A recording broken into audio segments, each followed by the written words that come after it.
Thank you for joining me for this last segment on the show. And the last segment on the show I wanted to bring up was a comment I heard over these last few days that I've sort of been sitting on it because I didn't really pay too much attention on it, but I thought it would be interesting to bring it up on today's show, and it had to do with Jordan Love.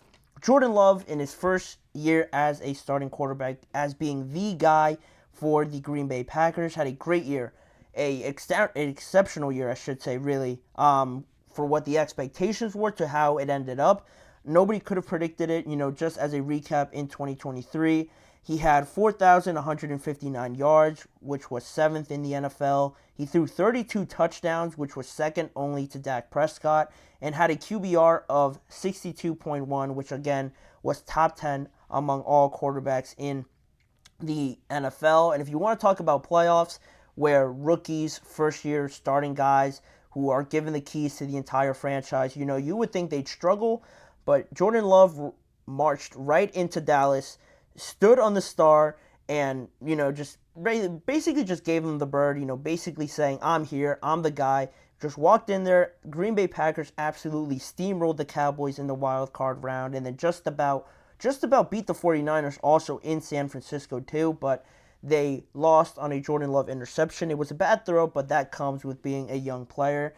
And I was very impressed with everything that happened. I'm also a believer in Jordan Love. I was very impressed. I was very much taken by surprise, but I liked being taken by surprise. I liked that Green Bay got their guy.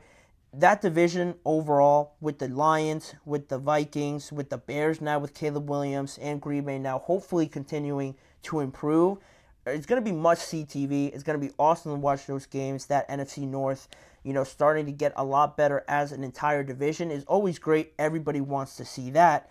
But based on that, Mike Tannenbaum, an analyst on ESPN, former general manager of the New York Jets, believed in Green Bay so much, he believed in Jordan Love so much after 1 year, that he went on NFL Live last Wednesday and he said the following. He said, outside of Patrick Mahomes, if we're running an NFL team today, there is nobody on the planet I'd rather have than Jordan Love.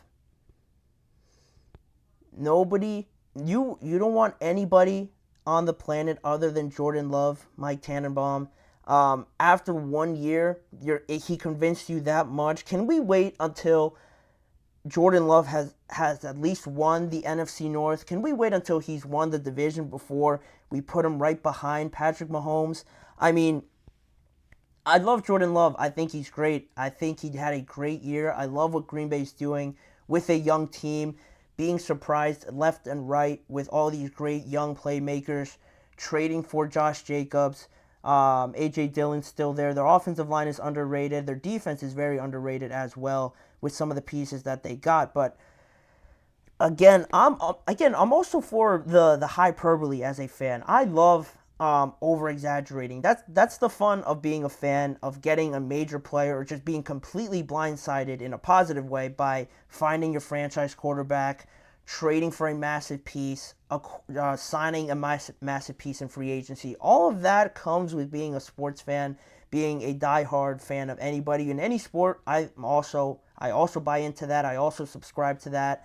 When the Steelers signed Patrick Queen, when they signed Justin Fields, when they signed Russell Wilson, they addressed the offensive line. You don't think I thought they were going to win the Super Bowl? Of course I did.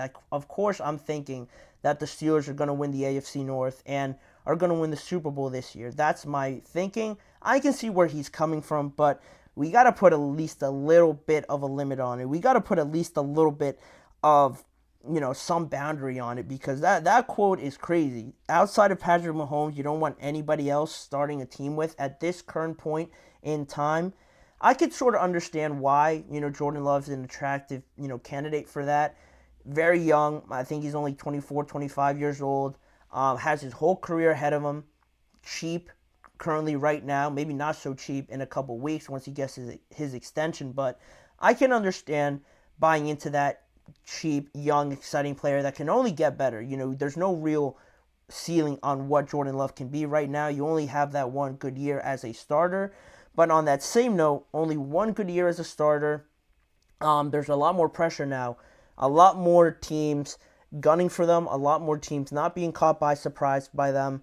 Now there's a lot more film on Jordan Love. People are, on a bulletin board, on a whiteboard. One of the first names that defenses will zone in on is Jordan Love, whereas before, not too many people bought into it. How good is Jordan Love really going to be, trying to succeed Aaron Rodgers in Green Bay? But again, they surprised everybody. That's to their benefit. And now more teams are going to be eyeing them down. They're going to be gunning for them. So that's another thing to take that next step in your second year. It's always that much harder than it was in the first year. Not to mention the division that they're in, like I talked about, with the Bears being better. The Dolphins are going to be, or not the Dolphins, the Vikings are going to be better. The Detroit Lions just won the division, and I don't think they got any worse. They got a lot better, if anything. So you have all those factors going into it, plus the fact that this year they have the fourth hardest schedule in the NFL this year, with everyone not taking them lightly, like I mentioned. A tougher division. I want to say they play the Eagles, and that's the first game of the season, obviously. But they do play some tougher teams in there. I know they play the Texans in there, I want to say.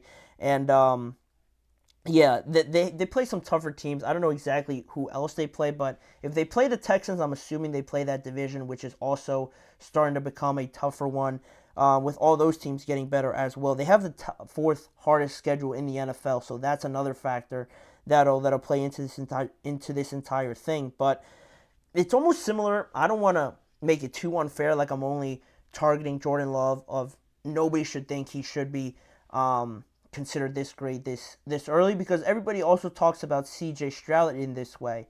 And after his rookie season, everyone's already putting him in the conversation of, just knocking on the door of the Lamars, of the Burrows, of the Patricks, those kind of quarterbacks that I hold that high, of the Josh Allens. Everyone is trying to put C.J. Stroud in that conversation. And again, I'm a big fan of C.J. Stroud. I love what I saw. If you guys have seen any previous episodes, I'm a big fan of what the Texans are doing, and just their mentality of going all in on hitting, finding this gold mine that they did in CJ and all the young players that they did, not being hesitant about going all in on them and really trying to win right now. I love that mentality. I love CJ Stroud. But the difference with me finding more validity and putting CJ Stroud in that conversation over Jordan Love is the fact that the rest of the team, the rest of the supporting cast got better. On that point that I just made about the Texans, they added a lot more experienced, veteran, proven pieces like a Joe Mixon, a Danielle Hunter, a Stephon Diggs to CJ Stroud, more so than the Green Bay Packers. They added some pieces. They definitely improved from what they did last year, but they didn't add any piece that you would say is a Danielle Hunter, is a Joe Mixon, is a Stephon Diggs. Those kind of guys, I think the Texans did a better job of doing that, so I don't really have too much of a problem with putting CJ in that conversation or close to those guys, because the team has given him an opportunity to continue his development and continue to, skyrocket to those levels. Whereas Jordan Love, it hasn't been as, eye-popping and, headline grabbing, but they definitely got better. But I'm just a little bit more hesitant on where they are in terms of talent and team preparation compared to the Texans. And just this last point that I wanted to make on the quarterbacks, honestly, I would probably take Josh Allen, Lamar, Joe Burrow, C.J. Stroud, all ahead of Jordan Love, just because right now you only have that real 1 year to base it off of. And again, it was exceptional. It was awesome, exceeding everyone's expectations, but at the same time, all those other guys have more experience. You're talking about Burrow being in a Super Bowl, Lamar in a conference championship game, Allen almost every year being in the playoffs. I don't have to mention Patrick, obviously.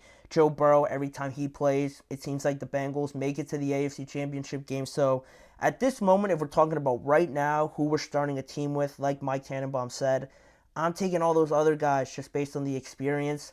No shade on Jordan Love, but just I feel safer going with those guys because I'm an experienced guy. I like seeing guys that have done it constantly over and over again to not give me any doubt about them.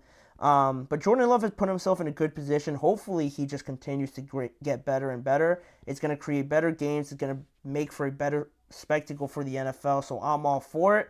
but we can't go to those lengths just yet, Mike Tannenbaum. We got to put a little bit, we got to reel it in a little bit. But that's how I feel about it. Let me know what you guys think about it. Do you think Jordan Love is in that conversation already? Do you side with me a little bit more and give your guys' reasons why in the chat box or in the comments section afterwards? But on that note, we will put an end to today's show. I want to thank you guys for joining me on today's episode of the GSMC Chip Shot Football Podcast.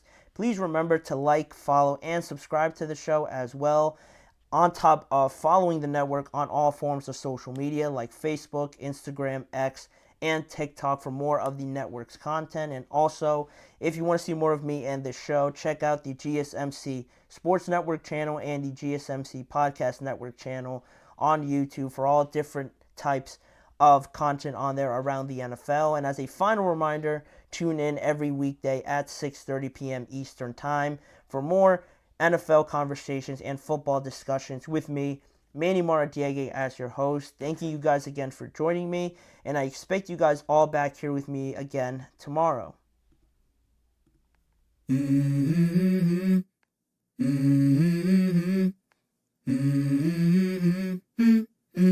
Let's go. I wake up to a little bit of drool on my pillow, feel like it's gonna be a bad day. Yeah, I'm tired of shit, and the coffee ain't hit yet, damn, ain't that great. I don't wanna go to